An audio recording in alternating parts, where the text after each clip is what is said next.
이기는 게 전부가 아닐 때가 있죠. 오늘은 겉으로 보이는 승리 뒤에 숨어 있는 대가, 바로 이 불완전한 승리라는 개념을 한번 깊이 파헤쳐 보겠습니다. 자, 사사기에 나오는 한 이야기를 들여다 볼 건데요. 여기서 아주 흥미로운 역설을 하나 발견하게 될 거예요. 어떻게 승리가 동시에 경고의 메시지가 될 수 있는가에 대한 이야기입니다. 우리의 첫 번째 사례는 고대 도시 예루살렘에서 시작됩니다. 여기서는 뭔가 깔끔하게 마무리되지 못한 승리의 모습을 보게 될 겁니다. 본문을 보면 좀 이상한 점이 있어요. 모순처럼 보이거든요. 한쪽에서는 유다 지파가 예루살렘을 점령하면서 엄청난 승리를 거두죠. 그런데 바로 다음을 보면 베냐민 지파는 그 안에 살던 사람들을 쫓아내지 못하고 결국 어정쩡한 교착 상태에 빠지고 맙니다. 분명 시작은 결정적인 승리였는데 그게 끝까지 지켜지질 못한 거죠. 이건 그들이 원래 이뤄야 했던 완전한 승리가 아니었어요. 일종의 타협이었고 미완성으로 남겨진 임무였던 셈이죠. 그들을 완전히 몰아내는 게 목표였는데 그렇게 하지 않은 거예요. 그리고 이 결정은 나중에 계속해서 문제가 됩니다.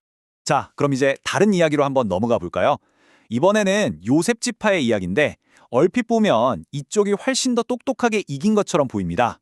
본문은 이들의 성공 비결로 두 가지를 명확하게 짚어줍니다. 하나는 신이 함께 했다는 것, 그리고 또 하나는 아주 영리하고 전략적인 전술을 썼다는 거죠. 겉으로만 보면 이 계획 정말 완벽했어요. 정보를 이용해서 위험은 줄이고 승리는 아주 신속하게 챙기는 말 그대로 군사작전의 교과서 같은 사례였죠. 그런데 바로 여기서부터 이야기가 정말 흥미로워집니다. 이 영리한 계획이 어딘가 좀 익숙하게 들리지 않나요? 맞아요. 다른 아주 유명한 전투랑 굉장히 비슷한데 이 둘을 비교해보면 모든 게 명확해집니다. 베델에서 진짜 무슨 일이 있었는지 제대로 이해하려면 우리가 너무나 잘 아는 여리고성 전투 이야기랑 나란히 놓아볼 필요가 있어요. 첫 번째 차이점, 바로 누구와 협력했느냐입니다. 여리고에서는 라합이라는 우리 모두가 기억하는 이름과 사연이 있는 인물이었죠.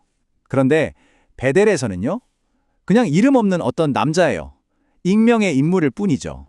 자, 이제 진짜 중요한 부분입니다. 동기가 뭐였을까요? 라합은 승리자들의 신에 대한 신앙을 고백하면서 행동했어요. 하지만 베델의 남자는요, 그냥 거래를 한 겁니다. 자기 목숨만 살려달라는 지극히 개인적인 생존을 위한 거래였죠. 그리고 이 동기의 차이가 결국 완전히 다른 결과를 낳습니다. 이게 핵심이에요. 라합은 새로운 공동체의 일부가 되죠. 그 문화에 완전히 스며들어요. 하지만 베델의 남자는 어떻게 됐나요? 그는 떠나서 새로운 도시를 세웁니다. 근데 그 도시가 어떤 도시냐? 바로 자신들이 무너뜨려야 했던 옛 문화를 그대로 이어가는 곳이었어요. 바로 그 마지막 결과가 겉보기에 영리했던 승리 속에 숨겨져 있던 치명적인 결함을 드러내는 겁니다.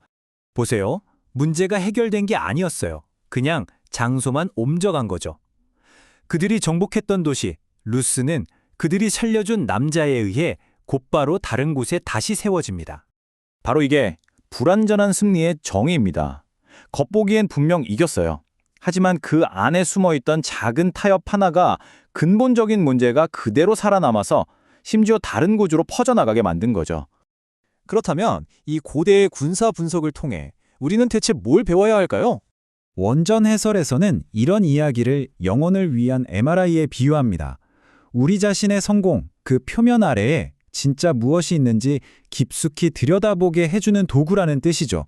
결국 이 이야기는 우리 자신에게 아주 도발적인 질문을 던지며 끝을 맺습니다. 혹시 우리 삶에도 이런 불완전한 승리는 없을까요? 진짜 중요한 문제를 해결하는 대신 그저 편리하고 손쉬운 승리에 안주하고 있는 부분은 없는지 말입니다.